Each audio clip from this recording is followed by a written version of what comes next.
Welcome to Quadriga. The European Union is heading into a decisive week as its parliament prepares to vote on the most important posts in Brussels.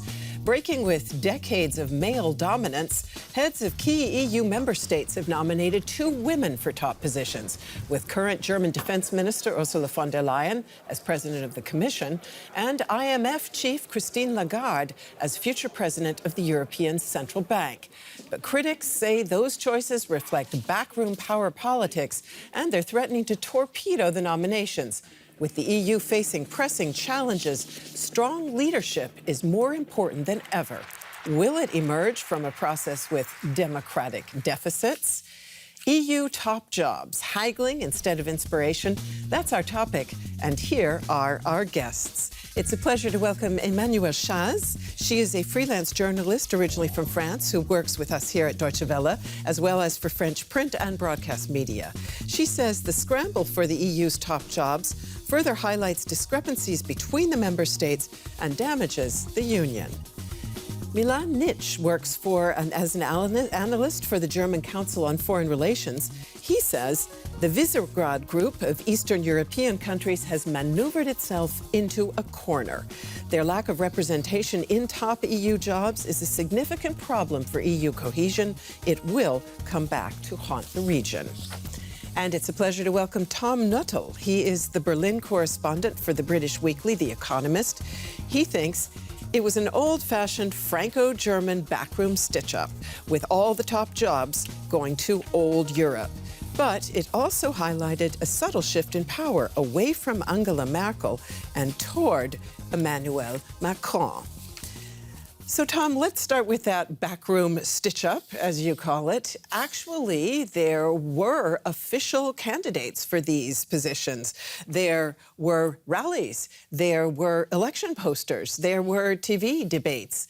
Ursula von der Leyen, who is now nominated for the presidency of the Commission, was not in any of those. So what's going on here?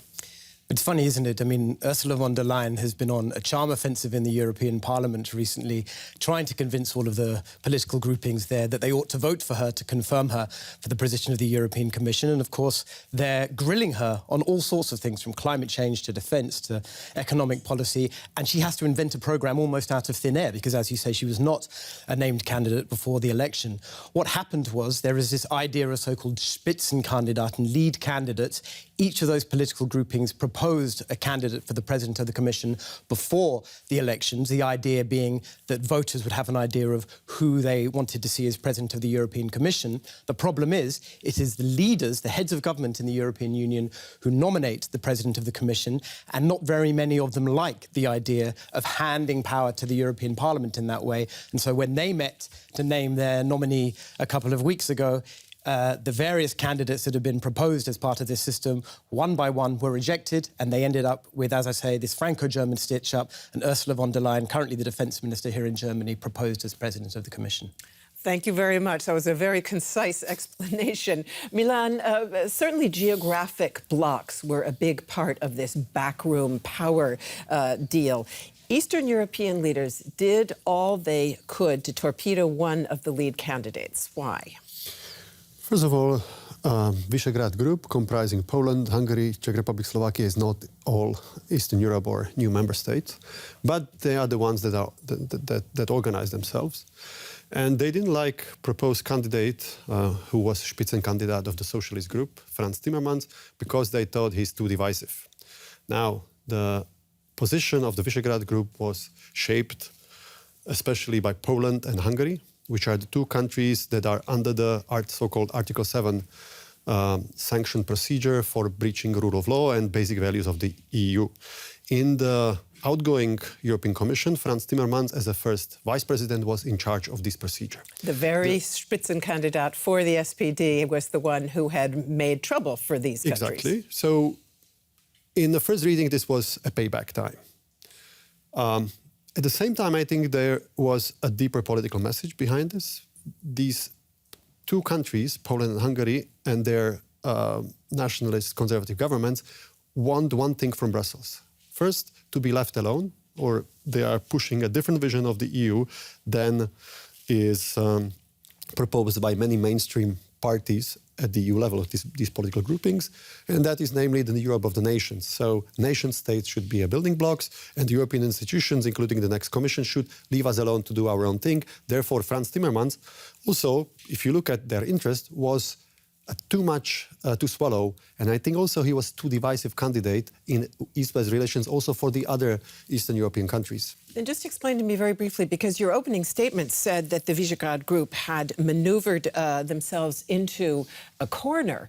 But in fact, haven't they demonstrated how much power they can wield? In the first round, they were proudly boasting that they blocked Franz Timmermans. I think it was more complicated.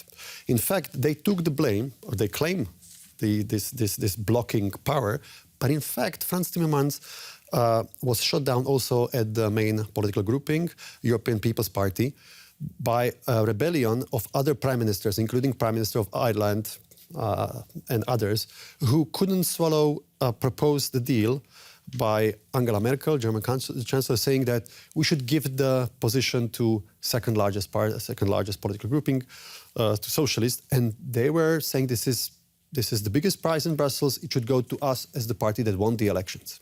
And then the Visegrad Group, the Eastern European leaders, for their own domestic audiences, said, "Oh, we are also against it." It was clear there was no majority, or that they had the blocking power together with Italy. So it was much more complicated than just them. But they will be blamed, this will be remembered, and I think it's not clear what they got in return in the second round. So now one understands better, Emmanuelle, why you call this a scramble. You said in your opening statement it will damage the union. Why? Well, it's definitely damaging because if you look at it, people actually voted for parties with, like he said, people on posters were advertised to them, like we are the candidates. Like I am, for example, Manfred Weber was selling himself as the Spitzenkandidat for the EPP group. So logically, European People's Party, Conservative Party. Exactly. So logically, he should have been nominated as the member of the group which has gotten the most votes in those elections. He should have been nominated. And what happened is backdoor politics, where leaders decided between themselves who they wanted or not wanted as European Commission president, and that is not the will of the people. So there is a huge discrepancy between what was advertised on paper, what people voted for, I mean those who had enough interest to go voting, and what is happening right now, which is the same old-fashioned politics between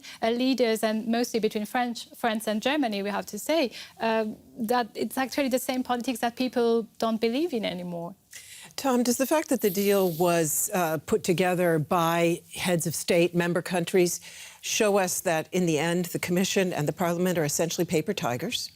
I wouldn't go that far. In fact, I think you can look at it another way. I think one reason why this matters so much to heads of state is because the European Commission, in certain respects, is a rather powerful body. European Parliament has accrued more and more powers ever since it became an independently elected body in 1979. That said, it is clear that a lot of the leaders want to keep the Commission on a fairly tight leash. One of the things that emerged, it hasn't been discussed so much since this big summit a couple of weeks ago, is that not only was von der Leyen herself chosen by the leaders, but as part of the overall package, which I think we're going to go on to discuss, not only were other top jobs discussed, but some of the second-tier jobs were discussed, and in particular, vice presidents of the European Commission. The leaders decided among themselves that a couple of names, including Franz Timmermans, who we were discussing before, will be vice presidents of the Commission. That is a decision that is supposed to be in the gift of the president to choose their own vice presidents. The fact that the heads of government were choosing themselves tells you quite a lot about how important it is for them to retain control over the process. So given the democratic deficits that you've all identified, would you, if you were a member of the European Parliament next Tuesday when the vote comes up, would you vote Ursula von der Leyen in or out? Would you essentially punish the leaders for doing this backroom deal? Yes or no? Vote in or out? Milan? I would vote yes, because I don't believe in Spitzenkandidat process in the first place. I think it is essentially a backroom deal just in the different institutions in the European Parliament. Okay. To start with. Emmanuelle. I would vote yes, simply because what is the plan B? What's the other candidate, and how do we renegotiate then, like, this job, or do we have to reopen the whole package? The whole package has already been decided, so in order to exit the deadlock, I would vote yes. Tom? Sorry to be boring, but I would vote yes as well, and for the reasons that both Milan and Emmanuelle gave. I also don't agree with the Spitzenkandidaten system, although I wouldn't vote yes to stick it to them. I think that Ursula von der Leyen is certainly a better candidate than Manfred Weber would have been. But it is also true that if she's to be rejected in the European Parliament, that would create an unprecedented constitutional crisis within the EU between its institutions, and I don't think anybody wants that. So next Tuesday, we'll know whether your opinions were reflective of the way that MEPs think. Let us now take a closer look at Ursula von der Leyen and Christine Lagarde. Assuming the Parliament does approve them, the EU's top posts will include more women than ever before. As she enters the race to become the president of the European Commission, Ursula von der Leyen is under political fire. The German Minister of Defence leaves behind an army that's in a poor state. The qualified medical doctor's image as a feisty reformer has taken a knock. But her supporters point out that the mother of 7 is a staunch European who's known Brussels since her childhood, has a good network and is fluent in French and English as well as German.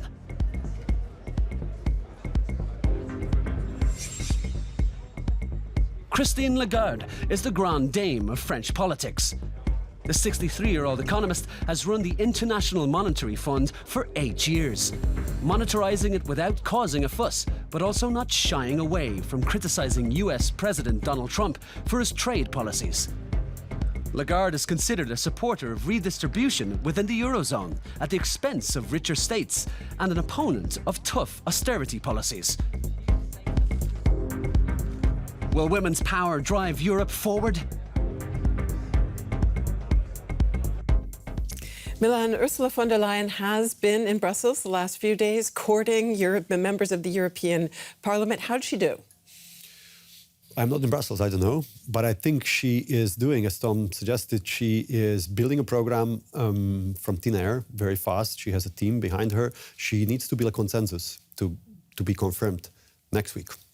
Interestingly enough, she does have the backing of some of those Eastern European leaders we've been talking about, and also of the populist leader in Italy. What does that tell us?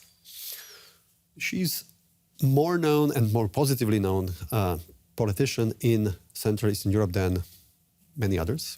As a Minister of Defense, she tried to forge a common line between the EU and NATO. And basically, I think position on Germany in Central Eastern Europe is more balanced than it was before. I mean, they rather accept a German, many of these leaders, would rather accept a German conservative candidate at the top job at the European Commission than a socialist Dutch person, because there was a perception that even 15 years after the EU enlargement, some countries, regardless of what they do at home, are treated as a second class or as barely admitted and not accepted. And on many divisive issues, and there are many in the EU, they want their opinion to be included into policy making. And there is a feeling, not only on behalf of these controversial governments in Poland and Hungary that have problem with rule of law, but by others, that Ursula von der Leyen will include their views and interests and preferences more than, for instance, Franz Timmermans would. Tom, you said in your opening statement that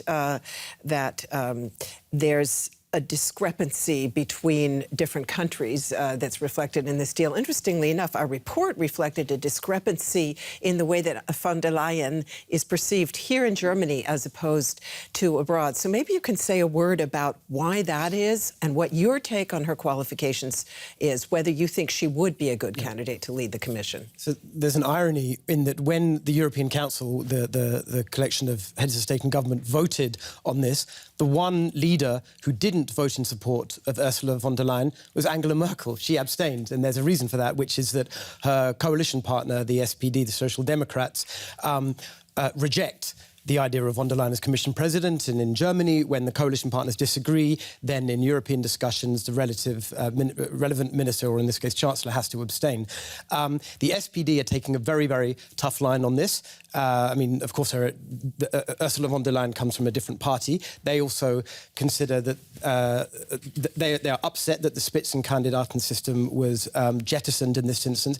But I think there's more to it than that. This is about German domestic coalition politics. This is an extremely awkward coupling now between the CDU and the SPD. The SPD, who are currently leaderless, very, very unpopular in the polls, they need to take every opportunity that they have to show that they can stand against the CDU, to demonstrate to their supporters that they still have an independent spirit. And I think that is what this is about. So leaving that domestic tiff aside, what do you think about von der Leyen? Would she be a good president for the Commission? I think the jury is out. In some respects, I think she will be good. She has a good network.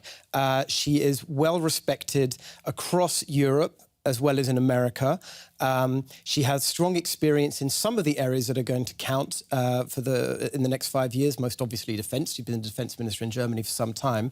But I think there are plenty of reasons to worry. She, unlike almost every previous Commission president, she's not been a head of state or government, of course. She doesn't have any particular experience in economic policy. And that could be a big issue for the next Commission president.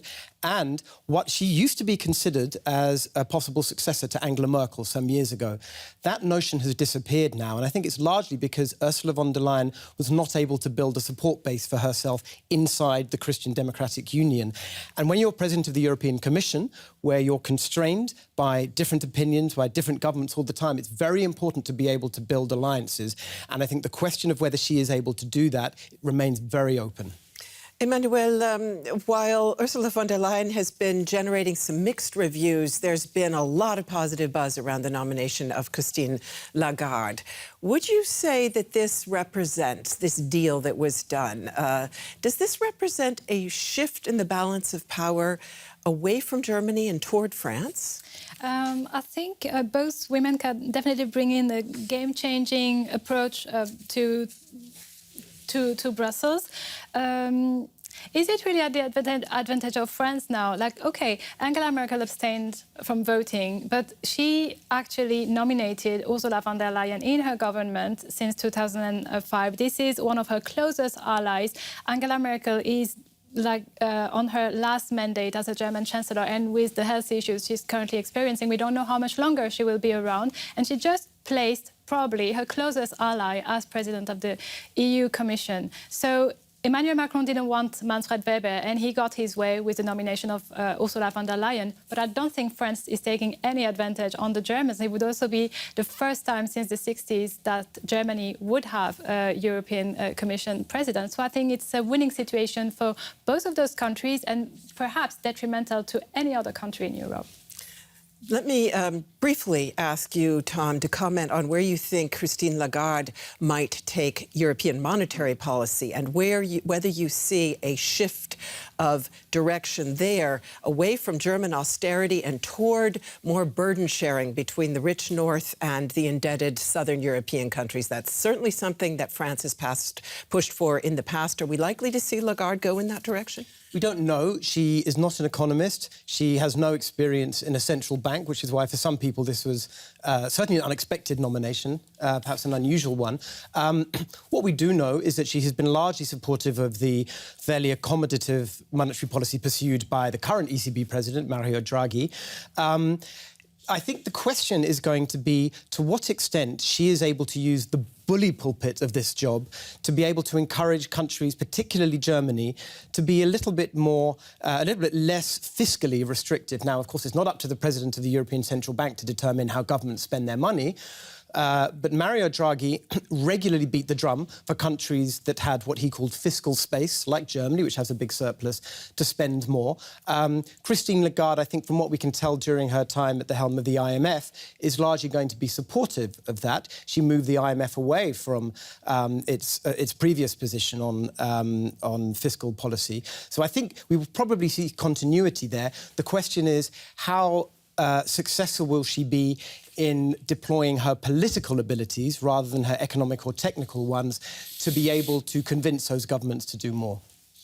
I think there might be an interesting agenda on her behalf, and that is contributing to building up a Eurozone as an institutional way and building up euro as a currency or strengthening that. If that takes place within the next 5 years, which is her mandate, I think, then it would also create more differentiation within, for instance, Eastern Europe, between the Eurozone member states, mostly small countries, the Baltics, Slovakia, Slovenia, and the rest of Eastern Europe, which is less integrated economically and financially with the EU. And this is where I think French President Macron wants to move the EU. Exactly. And Germany was hesitating. Well. Yeah. So I am not sure whether Eastern Europeans, by celebrating this package, whether they know what they will get in the end. Go ahead. I'm going to stop you right there because I want to bring in a very brief report to look at the pressing challenges that, in fact, Europe is facing. It's very clear that we need strong leadership in Europe as the EU moves forward to deal with challenges that actually demand multilateral solutions. The first test will be Brexit. Britain is currently set to leave the European Union at the end of October. The new Prime Minister, whether Boris Johnson or Jeremy Hunt, will call on Brussels to renegotiate. The question is how Britain and the other 27 states of the EU come to terms, both socially and economically, after Brexit. The trade dispute with the US and China. It's very possible that US President Donald Trump will carry out his threat to impose tariffs on European goods. This would do considerable damage to the EU economy. Migration from Africa and the Middle East. Even though there's a common EU asylum system, Italy and certain Eastern European states refuse to take in asylum seekers. The European Union is threatened from within by the rise of right-wing populism in many member states. Is the EU prepared for so many challenges? Okay, briefly, one-word answer. What do you each see as the biggest challenge facing the EU? Emmanuelle? Migration, definitely. Tom? The question of European sovereignty and how it's maintained in an increasingly antagonistic relationship between the US and China. For me, it's EU unity and cohesion, how the EU system will be able to work under this very fragmented political arrangement in Brussels. Okay, so that one takes us to some degree toward the Brexit question and the question, again, of many countries and right-wing populists looking toward more nation-state power rather than less.